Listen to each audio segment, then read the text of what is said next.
Hello and welcome to AidanEyewitness. There's been a bit of a gap in the videos because I was on holiday and I've had another important project I've had to attend to. But I wanted to get a video online quickly before the end of the month, so I thought I would do a vlog style video, a revisiting video along Whitworth Street West, Whitworth Street and Whitworth Street West. Now from here we can see the old fire station and we can see those blocks rising up behind. That's the Echo Street student residence, which is well advanced now.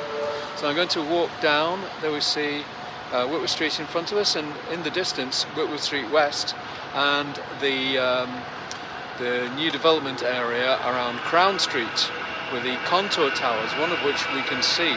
That's also nearly reaching the top. Now there goes the tram. So I'm going to start walking now and let's see what we can find. Well, I didn't quite make the end of October, but at least you're finally watching the video now. These are the 3 Echo Street towers of varying heights, a PBSA project, purpose-built student accommodation, designed by Shepherd Robson, with brick cladding on the exterior. Completion expected in 2026. The final insulation panels will be covered up pretty soon. Student accommodation has come a long way since the days of living in digs in a damp and drafty room, as I once did. And this is London Road and London Road Fire Station, built in 1906. They don't put naked ladies on the exterior of buildings nowadays, but maybe they should. I watched a very interesting video recently about modernist architecture and why, in the YouTuber's opinion, it has reached the end of the line. I'll tell you more in a while. The old fire station stands on a triangular site with Fairfield Street to the left, London Road to the right. We see the Flatiron Building effect. After the fire service vacated, it was mostly empty, but the Manchester Coroner's Court remained here. I love those old doorways. We'll look at a couple more. Yes, walk, discover and learn. That's the goal on my Manchester photo walk and the Liverpool photo walk since 2010. More later. There's the Echo Street project rising up next to the Rahman Hostel. They're quite tall. Whitworth Street was already one of the tallest streets in Manchester, but now these and other projects are climbing higher. I like the alternation between the brick and the white exterior. Now there's another doorway, one of the doorways used once by fire appliances, but now it's the entrance used by workers who are currently engaged renovating the old fire station. Yes, work is proceeding, and you can see the workers going in and out through the security check. So the work is going ahead, but at a slow pace. Hopefully soon the building will emerge from this extended period of renovation, and it will be one of the crown jewels of Manchester, as it deserves to be. The newer fire engines were too big to fit through those doors, so they had to leave. But the doors do make a nice feature in a renovated building. I understand it's going to have a mixture of uses, including a hotel. People will be able to go inside. I can't wait. Now we're looking west along Whitworth Street. We can see 3 traditional style towers, 3 prominent architectural features. On the upper left, the Godley Observatory on the roof of the old Sackville Street building, part of UMIST and then Manchester University. In the distance is the decorative tower on the corner of Lancaster House. And on the right, another ornate tower on what was once Central High School and the Sheena Simon Sixth Form College. Let's have a quick look at that building in times past in this old photograph. It's been through many changes of use. Up till last month, September 2025, it was Sheena Simon campus of the Manchester College, and the plans are to convert the building into a hotel. Let's remember what was on this corner: Chorlton Street on the left, A-Town Street on the right. It was a building belonging to Manchester Polytechnic, later MMU. I think it was the business school. I photographed it before it was demolished and replaced by this part of Campus, that's K-A-M-P-U-S, developed by Capital Centric. It's a residential development. It has some traditional style features such as sloping roofs. They retained that curved edge to the building, and in this old photo we can see the tower that was stripped back to its framework and then rebuilt as part of the new campus development. This is the extension to the Sackville Street building. And when was it built? 1958. It harks back to the 1930s. I was told that construction was delayed by the war and they buried the steel, so that the War Ministry couldn't get its hands on it. It was dug up after the war and the building was finally completed in 1958. That was a good year. It was the year I was born.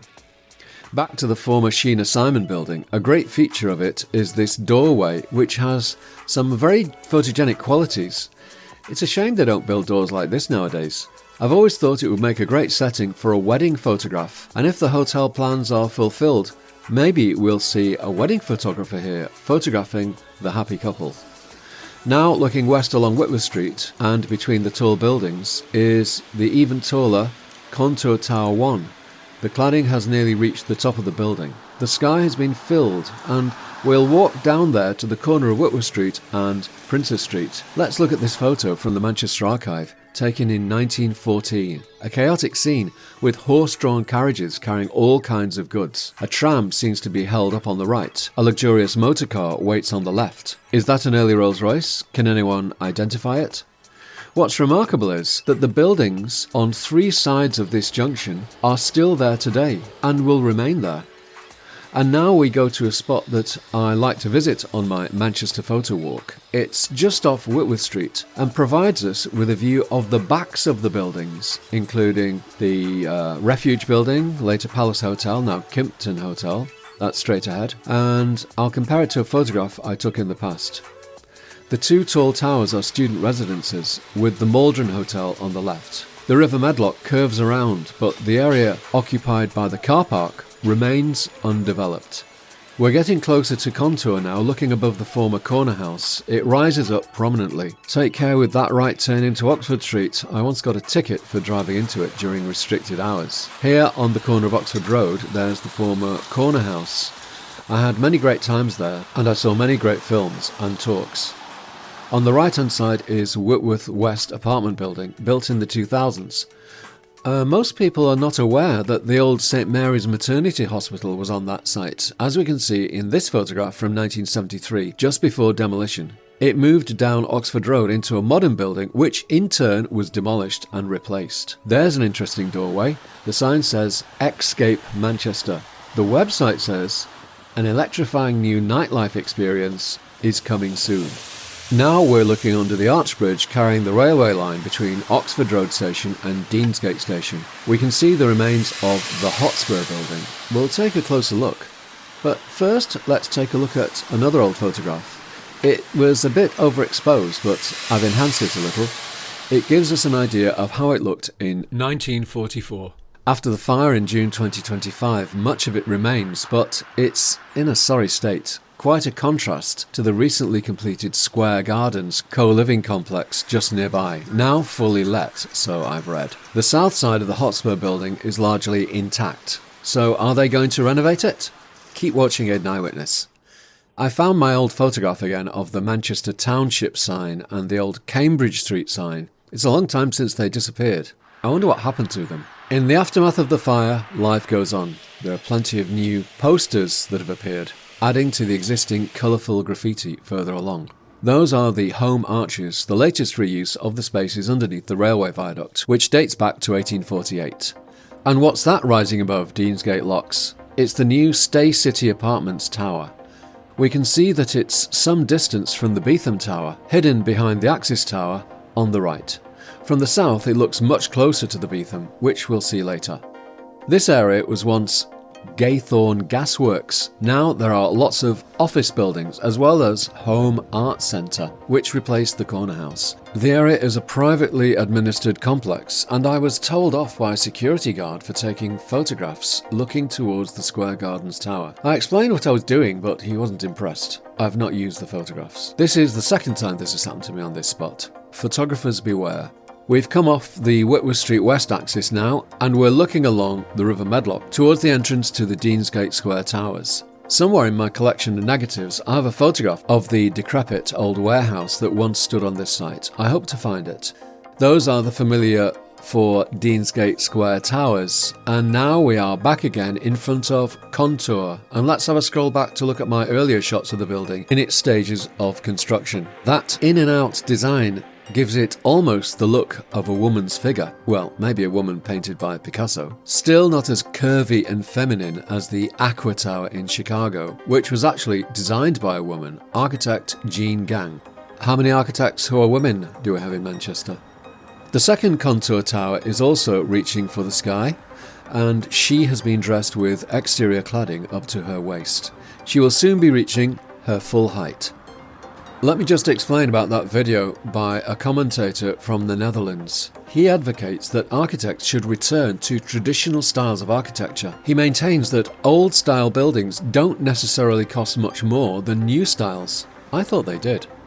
The video is entitled How Architecture Became Modern, and he has nothing good to say about modern architecture and modernism. I've put a link in the description. He makes some very good points, but actually I like the best of both traditional architecture and modern architecture. Take a look at the video anyway. It's thought-provoking and at times outspoken. Here's the latest addition to the Crown Street district, another Flatiron style building with its Corten steel exterior, C-O-R-T-E-N. Reminding me of Broadcasting Tower in Leeds, where my daughter spent her first year at Leeds Beckett University studying game art. The entire building has been undergoing extensive refurbishment and the Corten steel facade has needed a lot of work. This new triangular tower is called Fusion and it was designed by Korstorffin and Wright, or is that Korstorffin and Wright? It overcame a planning objection. Originally, the planning committee thought it would be intrusive and they didn't like the rusty exterior, but after an appeal, they changed their minds. Next, we'll go to a project that I've been tracking during its construction. I'll retrace my steps down Chester Road and along the A57 up towards the River Irwell, nearly in Salford. So this is building D2, Vista River Gardens. But hold on a minute, no, it isn't building D2 Vista River Gardens. This is the Tour Montparnasse in Paris. I think there's a striking resemblance between what's said to be Paris's most hated building and Vista River Gardens. Though the Tour Montparnasse is 210 metres, Vista 169. It's situated on Trinity Islands. Trinity Islands? Is that islands like the Skellig Islands we saw on our recent trip to Ireland? No. Trinity Islands are two plots of land surrounded by the river, busy roads and the railway line. There's also St George's Island on the Bridgewater Canal just round the corner. And let's not forget that Hume and Rusholme both have the Germanic word Hume or Holm, meaning island, as in Stockholm or Bornholm. Anyway, let's now have a look at the stages of construction. This is the scene on the 21st of January 2023. Preparatory works were being carried out during the previous year, but construction proper started at the beginning of 2023. There we can see a couple of cranes. Diggers are preparing the site for construction, and in the distance we can see another building under construction further up the Irwell. It's the first Union co-living tower. Construction was nearing the top of the tower. 3 months later, in April, a single crane appeared. Concrete foundations were being laid. In the distance centre left we can see the exterior of the first Union Tower, and it's now just about to complete. Over to the right, the Beetham Hilton Tower, completed in 2007, still stands on its own, but not for much longer. 5 months later, the core was starting to appear, concrete base being laid for the gardens in front of the building. Over in the distance, a second building is rising. This is the number 2 Union Tower. It had grown a few stories by July. 7 months into the year, the core in front of us has reached a few stories and the concrete columns at the base of the building are in place.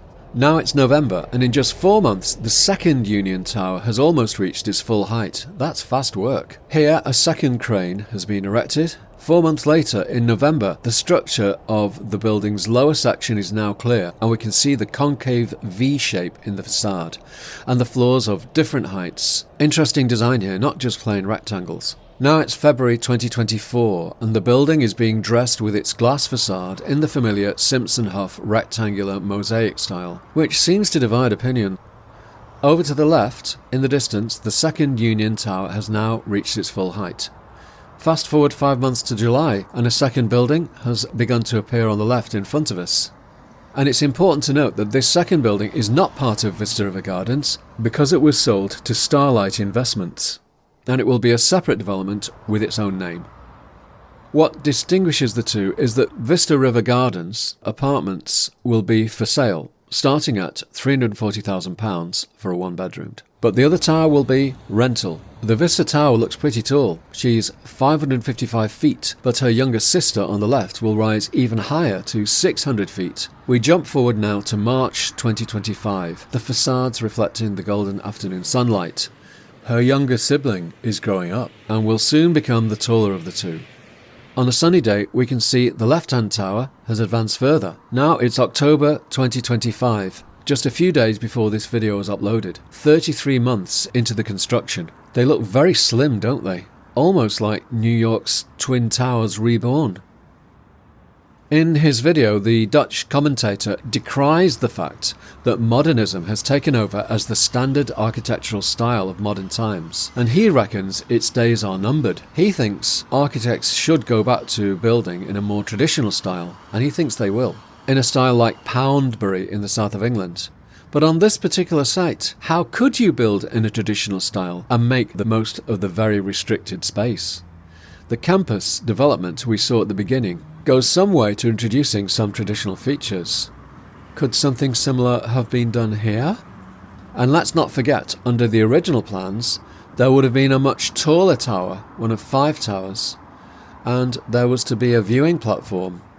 I'm sorry, but Manchester will not be a proper world city until there is at least one viewing platform or viewing tower, like in Seattle, Toronto, Liverpool, Berlin and Tokyo. The other requirement for a true world city is, in my opinion, having an underground. We'll look at the recently announced plans for Manchester in another video. So let's walk back now. I need to get to Deansgate Station to take my train back to home base. We'll stroll through Castlefield and take another quick look at one of my older photographs, and we can see how more and more tall buildings are filling up the sky in Manchester. And it's just a few more steps now to Deansgate Station, located at the far west of Whitworth Street West. I'll cover the bit we missed in another video. Deansgate Station now, so there's one final building to look at, and that is the Stay City Apartments, which is going higher and higher. Looks like it's right in front of the Beetham Tower, but actually it's quite a distance. It's always the case that when a new tall building appears, inevitably it's going to block the views from some other tall building. So if you're thinking of buying and don't want the view from your investment to be blocked by another building, it might be useful to either purchase yourself a good quality crystal ball, or maybe keep watching AidanEyewitness. If you want to support this channel, you can buy me a coffee. That would be a good idea, hint hint. But another way would be to come on one of my photo walks in Manchester or Liverpool, learning about the city and photography. You can book for yourself or a small group, or for someone else as a present. Link below, or just send a message to me on WhatsApp. As usual, please like, subscribe, comment, respectfully please, and share. Vielen Dank fürs Zuschauen, auf Wiedersehen in Manchester und... Why not take a look at my original Manchester building boom video from 2021, where you can see the original plans for the Trinity Island site.